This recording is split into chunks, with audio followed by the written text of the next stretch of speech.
तर म्हणजे आज वृक्षारोपणाचा कार्यक्रम मी करत आहोत. बालासाहेबांचा उद्या वाढदिवस असल्यामुळे आम्ही असा निर्णय घेतला का एक वृक्षारोपणाचा कार्यक्रम करूया. नेरे शांतिवन विभागामध्ये आज हा कार्यक्रम आम्ही पार पाडतोय. आपले लाडके आमदार विक्रांतदादा पाटील साहेब आणि त्यांचे वडील बालासाहेब पाटील आज उपस्थित राहिले कार्यक्रमाला. आम्हाला खूप आनंद या गोष्टीचा का ते उपस्थित राहून एक कार्यक्रम पार पाडत आहेत. आणि ग्रामपंचायतचे आमचे सरपंच गाडगे साहेब आणि मालडुंगेचे सदस्य असे 5 ग्रामपंचायतचे लोक इथे उपस्थित आहेत या कार्यक्रमासाठी.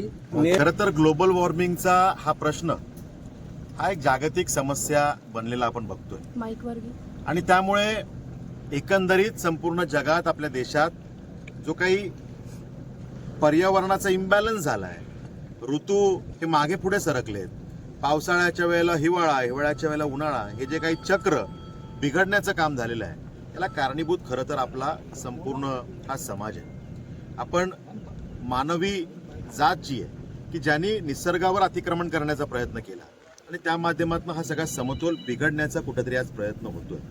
या सगळ्या विषयाला जर का आपल्याला न्याय द्यायचा असेल, पुन्हा जर का निसर्गाच्या सानिध्यात आपल्याला जीवनभर राहायचं असेल तर कुठेतरी आपल्याला प्रयत्न करावा लागेल.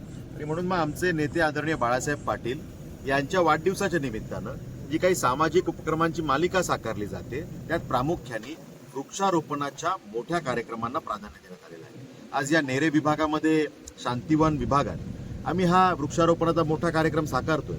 आमचे दर्शन म्हात्रे जे असतील, त्यांचा सगळा मित्रपरिवार असेल, त्यांचे सगळे पदाधिकारी असतील, आमचे सरपंच असतील गाडगेजी, आमचे सदस्य विश्वासजी असतील, आमचे मालडुंग्याचे सदस्य असतील, सगळेच आमच्या पक्षाचे मान्यवर, आमचे सगळे हितचिंतक हे मोठ्या संख्येने या ठिकाणी उपस्थित झाले आणि त्यांनी वृक्षारोपणाचा हा खूप चांगला कार्यक्रम या ठिकाणी संपन्न केला.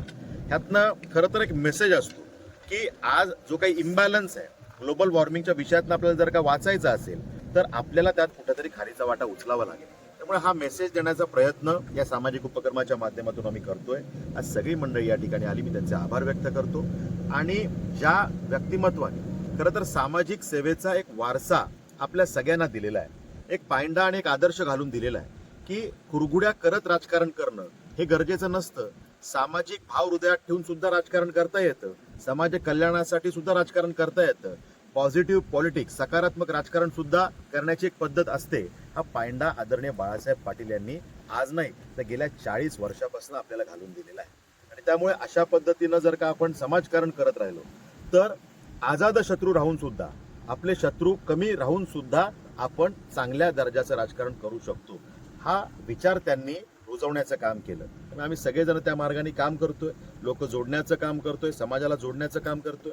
राजकारणापलीकडे जाऊन, जातीपाती पलीकडे जाऊन, पक्षीय भेदाभेद विसरून त्या ठिकाणी समाजाला जोडण्याचं काम हे आम्ही त्या ठिकाणी करतोय.